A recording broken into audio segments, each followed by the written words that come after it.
남기리니 다 바알에게 무릎을 꿇지 아니하고 다 바알에게 입맞추지 아니한 자니라. 아멘. 오늘 말씀의 제목은 다시 힘을 내서입니다. 제가 오늘 이렇게 말씀의 제목을 정한 이유는요, 이제 다음 주가 우리 심으려는 교회 설립 2주년이 되기 때문입니다. 그래서 오늘 정말로 현재 나의 영적 상태를 한번 잘 확인해 보고요. 혹시나 지쳐 있다라면, 아니면 정말로 이 매너리즘에 빠져 그냥 그렇게 신앙생활을 하고 있다라면, 정말로 주님이 주신 힘으로 우리가 다시 힘을 내서 성도로 올바르게 살아가고, 또 주님이 세우신 이 교회를 잘 세워나가고자 하는 의미로 오늘 말씀의 제목을 정하고 말씀을 준비했습니다. 그러니 정말로 오늘 주시는 이 하나님의 말씀을 잘 들으시고요, 다시 힘을 내서 주님의 교회를 아름답게 세워나가는 우리 모든 성도님들이 되시기를 축복합니다. 우리는 6월부터 한 7주 동안요, 주일날 드리는 예배 순서 하나하나를 살펴보며 예배가 중심인 삶, 예배가 중심인 교회가 되기를 위해 예배에 대해서 말씀을 생각해 보았습니다. 그렇다면 이 순서들 가운데요, 예배 시간에 가장 권위 있는 순서, 시간은 어디일까요? 예배 가운데 가장 권위가 있는 순서는요, 누가 뭐라고 해도 성경을 봉독하는 시간일 겁니다. 왜냐하면 성경은요, 하나님의 말씀이기 때문이라는 거예요. 그러니 이 순전한 하나님의 말씀을 봉독하는 그 시간이 가장 중요합니다. 그리고 그 하나님의 말씀을 주석하는 것이 바로 설교이죠. 그래서 예배 가운데 어떤 순서가 가장 중요합니까? 다 중요합니다. 그런데 그 가운데 꼽으라고 한다면요, 저는 당당하게 성경 봉독 시간이 가장 중요하다, 그리고 설교가 중요하다라고 이야기합니다. 그리고 이것은 우리의 신앙생활을 함에 있어서도 마찬가지예요. 우리가 신앙생활을 함에 있어서 가장 중요한 것은 무엇이냐? 우리의 생각에 염두에 두어야 할 것은 다른 것이 아니에요. 바로 하나님의 말씀이라는 겁니다. 이 하나님의 말씀을 내가 잘 붙들고 있다라면요, 이 하나님의 말씀이 정말로 지치고 힘든 우리를 다시 힘을 내서 나아가게 만드는 원동력이 되기 때문이라는 것이죠. 오늘 본문이 기록된 열왕기상 19장을 보더라도요, 이 거룩하신 하나님의 말씀이 나옵니다. 그리고 이 하나님이 말씀하신 대상은요, 우리가 너무나도 잘 알고 있는 엘리야 선지자, 예언자예요. 그런데 성경을 보면요, 오늘 본문을 우리가 읽어보았지만 우리가 알고 있는 엘리야의 모습이 아니에요. 우리가 평소 알고 있는 엘리야의 모습은 어떤 모습입니까? 내 하나님은 여호와시다. 엘리야 이름의 뜻이에요. 내 하나님은 여호와시다. 이 이름의 뜻답게요, 엘리야는 항상 당당했었습니다. 아합왕에게 가서요, 바알 숭배에 대한 하나님의 징계로 수년 동안 비가 내리지 않을 것이다, 아니 이슬조차도 없을 것이다 라고 당당하게 선언했던 사람이에요. 그리고 그 예언이 이루어졌습니다. 3년이 지난 후에는요, 우리가 잘 알고 있는 갈멜산에서 그 영적 전투, 850대 1의 그 영적 전투에서 이깁니다. 승리하죠. 그리고 바알 선지자 450명을 기손 시냇가로 데려가서 죽입니다. 그 위에 엘리야가 어떻게 앉아 하십니까? 갈멜산 꼭대기로 올라가죠. 그리고 기도를 합니다. 그랬더니 3년 동안 내리지 않았던 비가 왔다라는 것이죠. 즉 그러면서 엘리야가 얼마나 위대한 선지자임을, 예언자임을 우리는 다시 한번 확인을 했다라는 겁니다. 그는 기도로 하늘에서 불과 물을 내린 사람이에요. 그게 무슨 말이냐면 예언자 중에 예언자가 누구입니까? 바로 이 엘리야라는 거예요. 얼마나 대단합니까? 얼마나 당당해요. 그의 삶은요, 하나님의 이름을 대변하는 당당함이었다라는 거예요. 그런데 오늘 본문을 보십시오. 그런 엘리야의 모습이 보이지가 않아요. 오늘 본문 속에 나와 있는 엘리야의 모습은요, 바람이 빠진 풍선처럼 쭈글쭈글합니다. 그냥 펑크난 타이어 같아요. 이빨 빠진 호랑이와 같은 모습이었어요. 그리고 그 이유가 무엇입니까? 바로 이세벨의 말 한마디 때문이었다라는 거예요. 오늘 죽인 바알의 선지자처럼 내일 너도 내가 그렇게 만들어 줄게. 바알 선지자 450명을 기손 시내가에서 죽입니다. 그 역사적인 날에요. 이세벨이 사신을 보내요. 그리고 엘리야에게 전한 말이 이 말이었다라는 겁니다. 너도 내가 내일 똑같이 만들어 줄게. 이 말을 엘리야가 듣는 순간요, 그 엘리야 안에 가득했었던 성령의 바람이 도망가 버립니다. 빠져버려요. 능력의 바람이 다 빠져버려요. 기도의 바람이 빠져버립니다. 그 엄청난 이적, 기적을 행했던 그 권능의 바람이 빠져버려요. 그 바람이 빠져버리자 엘리야가 어떻게 합니까? 허겁지겁 그 자리에서 일어나요. 그래서 능력을 행했던 그 이스라엘 평지를 떠납니다. 북이스라엘을 떠나요. 남유다로 갑니다. 남유다에서 가장 땅 끝에 있는 최남단 브엘세바까지 도망을 가요. 그리고 거기서 끝나냐? 아니요. 거기서요, 광야로 하룻길을 더 들어갑니다. 그리고 로뎀나무 아래에서요, 영과 육이 혼이 다 빠진, 진이 다 빠진 채 쓰러져 있더라는 거예요. 주석에 따르면요, 이 엘리야가 도망간 거리, 이스라엘 그 광야에 있어요. 유다 최남단 브엘세바까지의 거리가 약 193km 정도 된다라고 해요. 주석에 의하면.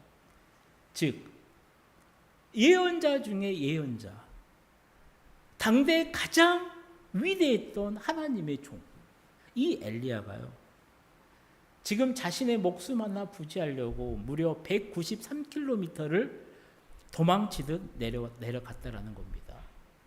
그리고 지금 로뎀나무 아래에서 지쳐 쓰러져 있다라는 것이죠. 한번 생각해 보십시오. 만약에 여러분들이 하나님이라고 한다면요, 이 엘리야를 어떻게 하겠습니까? 방금 전까지 그 하나님의 엄청난 이적을 행했던 사람이 엘리야예요. 하나님의 능력을 몸소 행했던 사람이에요. 하나님의 살아계심을요, 그 어느 누구보다도 자신의 삶으로 드러냈던 사람입니다. 그런데 그 사람이 지금 사람 말 한마디에 바짝 쫄아버렸다라는 거예요. 850대 1, 450명을 죽였다니까요, 하나님의 능력으로. 그런데 사람 한 명의 말을 듣고요, 자신이 갈 수 있는 최대한, 자신이 낼 수 있는 모든 힘을 다 쏟아내서 도망가 버렸다는 거예요. 그리고 힘이 빠지니까 거기 가서 쓰러져 있다는 거예요. 만약에 저 같았으면요, 엄청나게 혼냈을 것 같습니다. 그리고 그 실망감과 배신감이에요. 그래, 너는 여기까지인가 보다. 나는 다른 사람을 세웠으면 되지 라는 생각을 저도 잠시나마 했다라는 거예요. 근데 성경을 보면 그렇지가 않아요. 하나님은 이런 엘리야를 하나님께서는요, 나무라지 않더라고요. 대신 하나님의 방법은 뭐였냐면요, 천사를 동원해서요, 이 엘리야를 회복시켜 주더라는 거예요. 천사가 자는 엘리야를 깨우죠. 숯불로 구운 떡과 물 한 병을 주면서요, 먹으라고 그래요. 먹고 마시라고 합니다. 엘리야가 먹어요. 그리고 다시 힘드니까 깊은 잠에 빠집니다. 오랜 시간이 지납니다. 다시 천사가 엘리야를 깨워요. 또 떡과 물을 주면서 먹고 마시라고 합니다. 그런데 여기뿐만이 아니었어요. 하나님은 엘리야를 이런 방법으로 여러 번 도와주었다라는 겁니다. 그리시네가에 도망했을 때는요, 까마귀를 동원해서요, 떡과 고기를 주었죠. 시돈 땅으로 갔을 때는요, 사르밧 가부의 그 도움을 받기도 했다라는 거예요. 놀랍지 않습니까? 엘리야가 영적으로요, 정서적으로요, 신체적으로요, 가장 힘들 때 하나님은 그를 꾸짖지 않더라고요. 대신에 그를 회복시켜 주기 위해 천사를 동원해서요, 이렇게 예쓰고 계시더라는 겁니다. 개척을 하고 난 후에요, 저도 엘리야가 겪었던 이런 경험들을 가끔 했었습니다. 교회 좋죠. 좋은 교회입니다. 그럼에도 아주 가끔은요, 정말로 힘들 때가 있습니다. 누구한테 말도 못해요. 왜 말을 하는 순간요, 같이 공감하는 순간요, 같이 시험이 듭니다. 목사인 저도 그러더라고요. 어떻게 할 수 있는 방법이 없어요. 그러다 보니까 몸은 피곤하죠. 이 영적으로도 무기력함, 실망감이 축 처져 버립니다. 완전히 땅바닥으로 침체될 때가 있어요. 그럴 때는 그냥 솔직한 게 제일 낫더라고요. 사람에게 솔직하는 것이 아니라 그냥 하나님한테 솔직하는 게 제일 나아요. 그래서 여기 강단이 씁니다. 그리고 강단에서 방석 깔고 무릎 꿇죠. 그리고 기도하는 겁니다. 하나님, 그냥 힘듭니다. 죽겠습니다. 어떻게 해야 될까요? 저 좀 위로 좀 해주세요. 그렇게 기도를 하면요, 괜찮아요. 괜찮아요. 그런데 문을 열고 딱 나가는 순간 다시 그런 엄청난 무기력함이 찾아옵니다. 야, 이게 뭐냐. 그런데 놀라운 게 뭐냐면 그렇게 기도를 하잖아요. 그러면 하나님께서는 어떤 때는 말씀으로 이렇게, 또 어떤 때는 전화나 문자로 위로도 줍니다. 또 제가 좋아하는 맛있는 음식을 어느 누군가가 와서 먹여주기도 하고요. 아니면 정말로 필요한 무엇인가를 제공을 해주기도 하더라고요. 그리고 이런 경험들을 할 때마다 신비합니다. 좀 짜릿해요. 그런데 그 무엇보다도 저에게 힘이 되는 것은 무엇이냐면요, 하나님이 저를 보고 있다. 하나님이 우리 교회를 돌보고 인도하고 함께 하신다라는 생각이었습니다. 그 확신이 들어요. 그러니까 다시 힘을 내서 오늘 또 사역을 하게 되더라는 겁니다. 사랑하는 성도님들, 정말로 제가 여러분께 간절히 바라는 게 바로 이겁니다. 정말 하나님이 나를 돌보고 있구나. 하나님이 정말로 이 변화도 없는 것 같은 이 작은 교회를 하나하나 세심하게 다듬어 가고 있구나. 정말로 이 놀라운 체험을 함께 경험해 보기를 소망합니다. 아직까지 그런 경험이 없다? 그렇다면 제발 이번에는 경험을 해달라게, 나도 경험을 맛보게 해달라고 기도하시기를 축복합니다. 다시 본문으로 가게 되면요, 천사가 주는 음식을 먹어요. 그리고 엘리야가 힘을 냅니다. 그리고 움직이기 시작해요. 우리 오늘 본문 8절 말씀을 함께 읽어보도록 하겠습니다. 이에 일어나 먹고 마시고 그 음식물의 힘을 의지하여 40주 40야를 가서 하나님의 산 호렙에 이르니라. 아멘. 엘리야가 브엘세바에서 남쪽으로 약 402km를 걸어서요, 이제 호렙산으로 갔어요. 예전 신대원에 있을 때요, 이제 성서 지리학 목사님께서 이런 이야기를 했어요. 시내산 그리고 호렙산, 이 두 산이 어디에 있는 줄 아냐고요. 우리 성도님들은 시내산과 호렙산이 어디에 있는 줄 아십니까? 정답은 아무도 몰라요. 아직까지 이 산이 어디다라고 정확하게 알 수가 없기 때문이라는 겁니다. 근데 우리가 알 수 있는 것은 무엇이냐면요, 시내산, 호렙산은요, 똑같은 산이라는 겁니다. 똑같은 산을 다르게 부른다라는 겁니다.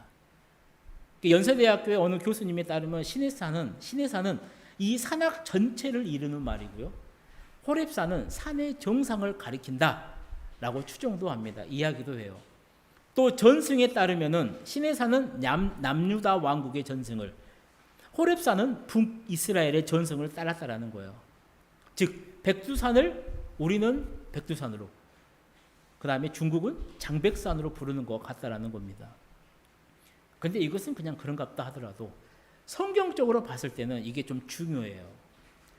왜냐하면 성경적으로 봤을 때 시내산은요, 역사적 지리적인 명칭입니다. 그런데 호렙산은 정신적 이념적인 명칭이에요.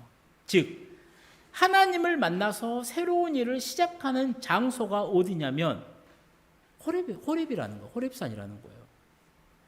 모세가 하나님을 만나서 사명을 부여받을 때도 성경은 뭐라 하냐면 하나님의 산 호렙이라고 명칭을 부릅니다. 신명기에 봐도 그래요. 이스라엘 백성들이 모세오경을 받죠. 새로운 삶을 시작하는 곳이 어디냐면 호렙이라고 해요. 그래서 신명기에서 32장 2절을 제외하고는요, 모든 산에서 신의 산을 줄곧 호렙이라고 불러요. 그래서 성경을 보다가 호렙이 나오잖아요. 호렙산이라고 말한다면 그 순간 그 누군가가 하나님을 만나서 새로운 일을 시작하게 되는구나. 어떤 일이 시작되지라고 생각을 하고 성경을 보면 되더라는 것입니다. 오늘 본문의 말씀 봐도 그래요. 오늘 본문에도 그래요. 엘리야도 그러죠. 음식을 먹고 힘을 내요. 엘리야가 움직입니다. 어디로 가냐면 하나님의 산 호렙에 도착했다라고 성경은 말을 해요. 자, 그렇다면 이후에 어떤 일이 일어날까? 우리 오늘 본문 9절 말씀을 함께 읽어보도록 하겠습니다. 엘리야가 그곳 굴에 들어가 거기서 머물더니 여호와의 말씀이 그에게 임하여 이르시되 엘리야야 내가 어찌하여 여기 있느냐. 아멘. 하나님의 말이 그래요. 그곳 굴이라는 거예요. 엘리야가 어디로 갔냐면 그곳 굴로 갔대요. 그러면 그곳 굴이 어디라는 것이죠. 보통 굴은 아니에요. 그래서 성경학자들은 이 굴을 상당히 중요하게 생각을 합니다. 그래서 이 굴이 어디라고 추측을 하냐 보니까 출애굽기 33장에 보면요. 모세가 하나님을 만났을 때 모세가 머물렀던 그 바위 틈을 이 그곳 굴이다라고 추정을 합니다. 즉 엘리야가 지금 어디에 있냐면요. 과거 모세가 하나님을 만났던 그곳. 위대한 신앙의 믿음의 그 선조가 하나님을 만났던 그 장소에서 이제 엘리야가 새롭게 자신의 삶과 새로운 사역의 전기를 마련하고자 그곳으로 왔다라는 것이죠. 그리고 그 굴에서요. 하나님과의 엘리야의 대화가 나온다라는 겁니다. 오늘 본문이 기록된 이 19장의 말씀을 잘 읽어보면요. 하나님과 엘리야가 두 번에 걸쳐서 대화를 나눠요. 그런데 같은 형식이 두 번 반복이 돼요. 첫 번째 대화는요. 9절부터 12절까지예요. 엘리야가 있는 곳으로 하나님께서 찾아오세요. 그리고 하나님의 질문에 엘리야가 탄식으로 대답을 해요. 한마디로 변명을 해요. 그리고 하나님이 응답을 하시죠. 네가 밖에 나가서 쓰라는 거예요. 그리고 하나님이 나타나세요. 어떻게 나타나냐면 세미란 소리로. 그리고 두 번째 대화가 시작이 됩니다. 13절부터 18절까지죠. 똑같아요. 엘리야가 있는 곳에 하나님이 다시 찾아오십니다. 그리고 하나님의 질문에요. 엘리야가 똑같이 탄식을 해요. 그리고 하나님이 그 질문 탄식에 응답을 해주죠. 두 번째 사명은 뭐냐면 가라는 거예요. 그리고 기름을 부으라는 겁니다. 그리고 엘리야에게 위로의 말을 남겨주죠. 내가 이스라엘에 7,000명을 남겨두었다라는 겁니다. 그리고 반복되는 이 두 대화 가운데서요. 우리는요. 정말로 중요한 하나님은 어떤 분이냐. 하나님은 어떤 분이신가. 오늘 우리가 꼭 붙들어야 될 이 하나님에 대해서 우리는 세 가지를 생각해 볼 수가 있다는 거예요. 첫 번째 하나님은 어떤 분이시냐면 찾아와 주시고 응답해 주시는 분이시라는 겁니다. 오늘 보면 9절과 13절의 말씀은 내용이 비슷해요. 9절이 그러잖아요. 여호와의 말씀이 그에게 임하여 이르시되 엘리야야 내가 어찌하여 여기 있느냐라고 말을 해요. 그리고 13절 하반절을 받아요. 똑같은 말씀이 나와요. 근데 하나님이 엘리야에게 중요한 말을 하죠. 야 네가 왜 여기 있냐라는 거예요. 이 말씀의 의미는 무엇이냐는 거죠. 왜 북이스라엘에서 사역을 하고 있어야 할 네가 지금 호렙산 이 굴에 와 있느냐라고 하나님이 물어보더라는 겁니다. 그리고 이 하나님의 질문에요. 엘리야가 대답을 해요. 두 번 똑같이 말을 합니다. 정말로 변명이죠. 우리 본문 10절 말씀을 함께 읽어보도록 하겠습니다. 그가 대답하되 내가 만군의 하나님 여호와께 열심히 유별하오니 이는 이스라엘 자손이 주의 언약을 버리고 주의 제단을 헐며 칼로 주의 선지자들을 죽였음이오며 오직 나만 남았거늘 그들이 내 생명을 찾아 빼앗으려 하나이다. 아멘. 이렇게 대답을 해요. 메시지 성경으로 한번 제가 읽어드릴게요. 엘리야가 말했다. 저는 마음을 다해 만군의 하나님을 섬겨왔습니다. 그러나 이스라엘 백성은 주님의 언약을 버린 채 예배 초소를 부수고 주님의 예언자들을 죽였습니다. 저만 홀로 남았는데 이제 그들이 저마저 죽이려고 합니다. 북이스라엘 이스라엘 네가 야 지금 왜 여기 있느냐라고 하니까 엘리야가 이렇게 말을 하는 거예요. 저 정말 하나님을 위해 최선을 다했습니다. 하나님 것 다 했어요. 그런데요, 그 하나님의 말을 듣고 그 하나님의 놀라운 이적을 경험했고 하나님의 선민이라고 하는 이 백성들이 하나님을 배신했어요. 그리고 이세벨이요, 저를 죽이려고 한대요. 그래서 저 여기까지 왔어요. 사랑하는 성도님들, 하나님이 오늘 이 엘리야에게 했던 말, 야, 네가 어찌해서 여기 있느냐라는 질문을요, 한번 오늘 우리에게 초점을 맞춰보십시오. 무슨 일이 있어서 교회를 안 갔어요. 그때 하나님이 질문을 하는 겁니다. 누구야? 오늘 주일인데, 나의 날인데 네가 어찌하여 이곳에 있느냐? 누구야?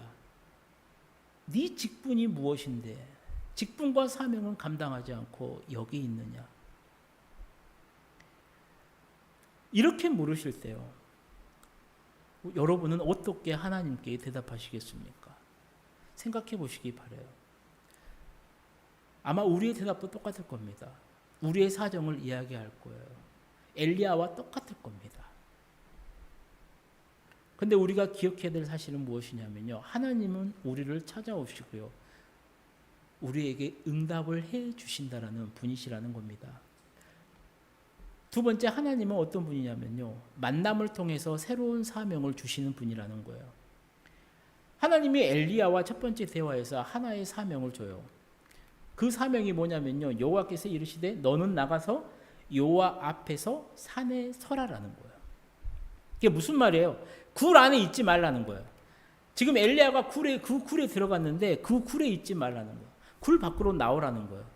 그리고 여호와 앞에 서라는 거예요. 그 산에 서라는 겁니다. 여기서 서라는 것은 무엇이에요? 공간적인 의미, 그것만을 말하는 게 아니죠. 공손하게 하나님 앞에 서라라는 거예요. 즉, 네 직분에 맞게, 네 사명에 맞게 다시 예언자로 서라라는 겁니다.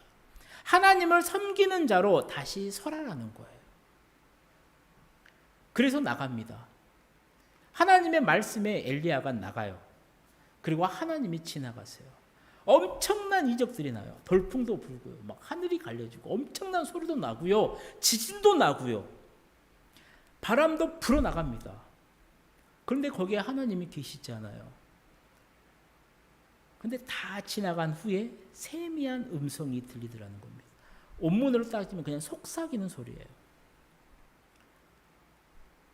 정말로 중요해요, 신앙생활을 함에 있어서. 이게 무슨 말이냐면 모세도요, 엘리야도요, 모든 하나님의 믿음의 위대한 대선배들도, 조상들도요, 이 엄청난 자연적인 경험을 다 했습니다. 현상을 다 경험했어요. 불이 갈라지죠, 물이 갈라지죠, 바다가 갈라집니다. 막 구름 기둥이죠, 불 기둥이죠, 만나가 떨어지고요, 막 기적이 뻑뻑뻑 일어납니다. 그런데 정말로 중요한 게 무엇인지 아십니까? 최종적으로는요, 하나님은요, 그걸로 보여주지 않아요. 당신의 말씀으로 하나님의 뜻을 알려주더라는 겁니다. 사랑하는 성도님들, 오늘 우리의 삶도 마찬가지예요. 우리의 삶에서 기적, 이적 중요합니다. 보면 확 가고 싶어요. 그런데 그게 아니에요. 진짜로 중요한 것은요, 기록된 말씀. 정말로 하나님의 종 목회자가요, 정말로 노력해서 기도하면서 준비해서 되어나는 선포되는 말씀이 중요하다라는 겁니다. 이 말씀을 무시하는 순간요, 자꾸만 다른 데로 빠져나가더라는 겁니다. 두 번째 대화에서도 하나님이 사명을 주세요. 15절에 나오잖아요. 그에게 이르시되 너는 내 길을 돌이켜 광야를 통해서 다메섹에 가라라는 거예요. 이게 무슨 말이냐면, 네가 있어야 될 사역의 자리는 사역의 현장이라는 거예요. 네가 있어야 할 곳으로, 사역의 현장으로 다시 돌아가라는 겁니다. 그런데 그 사역의 현장이 어디예요? 갈등이 있는 자리라는 거예요. 문제가 있는 자리라는 거예요. 때로는요, 엘리야가 도망쳤던 것처럼 자신의 목숨이 위험할 수도 있는 자리라는 거예요. 그 현장으로 하나님이 주신 두 번째 말씀이 뭐냐면, 사명이 뭐냐면 다시 가라라는 거예요. 가서 다메섹 왕이었던 하사엘에게 기름을 부으라는 거예요. 그리고 이스라엘 왕이었던 이 예후에게 기름을 부으라는 거예요. 그리고 후계자로 엘리사에게 기름을 부으라는 겁니다. 그리고 그들을 통해서 하나님의 역사를 이루어 나가라는 겁니다. 여기서 오늘 우리가 기억해야 될 것이 무엇인지 하면 내 사역의 현장이 어디냐라는 거예요. 내 사역의 현장은요, 다른 데이 아니에요. 바로 문제가 있는 그곳, 내 삶의 자리라는 겁니다. 사랑하는 성도님들, 내가 영과 진리로 예배할 곳은요, 다른 곳이 아니에요. 바로 우리 심을 얻는 교회의 이 예배실인 겁니다. 내가 사역해야 될 곳은 다른 곳이 아니에요. 우리 심을 얻는 교회의 공동체라는 겁니다. 내가 사역해야 될 곳은요, 다른 곳이 아니에요. 세상 사람들이 기독교 다닌다고, 교회 믿는다고, 예수 믿는다라고 비난하는 그 일터와 직장이라는 겁니다. 그 오늘 하나님이 말씀이 그거예요. 그곳에 있는 곳이, 그곳에서 있는 것이 힘들어도, 내가 핍박받고 수치가 다가와도, 기독교임이 부끄러워도요, 그곳에서 도망가지 말고 우리는 우리의 삶의 자리로 빨리 돌아가 주님께서 맡기신 사명을 감당해야 된다라는 것입니다. 세 번째, 하나님은 누구시냐고요? 남은 자를 통해 역사하시는 분이다라는 거예요. 오늘 본문 우리 18절 말씀을 함께 읽어보도록 하겠습니다. 그러나 내가 이스라엘 가운데 7,000명을 남기리니 다 바알에게 무릎을 꿇지 아니하고 다 바알에게 입맞추지 아니한 자니라. 아멘. 엘리야가 무슨 생각으로 도망갔냐면요, 자기를 도운 사람이 없다라는 거예요. 하나님의 사람이 자기밖에 없다라는 거예요. 그러다 보니까 모든 사람들이 다 나를 죽이려 한다라는 거예요. 그러니까 엘리야가 선택했던 게 무엇이냐면 도망입니다. 그 엄청난 이적을 행하고요, 하나님의 선포했는데 사람들이 받아들이는 것 같지 않아요? 이러다 내가 죽겠네? 하니까 도망을 가버렸다라는 거예요. 그래서 하나님께서 엘리야에게 말하는 거예요. 야, 너 혼자 아니야. 지금 이스라엘에 내가 숨겨놨던 7,000명이 있어. 알려주고 계신다라는 것이죠. 그리고 이 7,000명은요, 그냥 숫자 그대로 7,000을 의미하는 것보다는요, 하나님께서 이 이스라엘 공동체를, 이 미래를 지속하기 위해 충분한 수, 완전수라고 할 수 있다라는 겁니다. 그래서 지금 남아있는 그들을 통해서 하나님의 공동체를 충분히 유지할 수가 있다라는 것을 의미하는 것이죠. 그리고 실제로도 그랬습니다. 엘리야가 알고 있는 이 오바댜가 50명씩 굴에 숨긴 100명의 선지자도 있었고요, 정말로 숨고 있었던 주의 종들이 이스라엘에 있었다라는 것이죠. 사랑하는 성도님들, 지금 한국 교회에 희망이 없어 보이십니까? 어느 성도님들은 이렇게 말을 해요. 이제 한국 교회에 희망은 없다. 예수님께서 한국 교회 그 촛대를 뽑아 옮기셨다라고 이야기도 합니다. 그리고 뉴스에서 나오는 목사님들의 부패가 많죠. 그렇다라고 한국 교회 모든 목회자들이 다 부패했을까? 모든 중직자들과 교회 다니는 성도들이 부패한 것 같습니까? 아니라는 겁니다. 지금도 말씀대로 살려고 발버둥 치는 목회자와 성도가 얼마나 많은지를 몰라요. 그리고 어느 세대든 어느 시대든 하나님은 당신의 공동체를 위해 그 사람들을 남겨놓았다라는 겁니다. 저는 우리 심을 얻는 교회 모든 성도가요, 정말로 이 시대의 남은 자가 되어서 하나님이 세우신 이 귀한 공동체를 정말로 힘을 내서 유지해 나가시기를 축복합니다. 이제 말씀을 마치려고 해요. 사랑하는 성도님들, 오늘 여러분들의 신앙의 현 주소는 어떻습니까? 정말로 영육이 탈진해서요, 정말 로뎀나무 아래에 쓰러져 계십니까? 아니면 호렙산에 있는 그 굴입니까? 아니면 사역의 현장입니까? 여러분이 오늘 어디에 계시든지요, 영적으로 어떤 상태이든지요, 절대로 잊지 마십시오. 예수님은 여러분과 함께 하신다라는 겁니다. 정말로 이제 주님이 주신 힘으로 다시 일어나셨어요. 정말로 주님 앞에 다시 서서 직분과 사명을 잘 감당하는 우리 심을 얻는 교회 모든 성도님들이 다 되시기를 주님의 이름으로 간절히 축원합니다. 기도하겠습니다. 사랑의 하나님 아버지, 베푸신 은혜에 감사합니다. 오늘 우리 공동체에 위로와 힘이 되는 하나님의 말씀을 전했습니다. 우리 모두가 주신 말씀을 잘 받들어서 위로와 평강을 얻게 하시고 다시 주님 앞에서 일어서 주신 사명과 직분을 잘 감당할 수 있도록 이 은혜를 베풀어 주옵소서.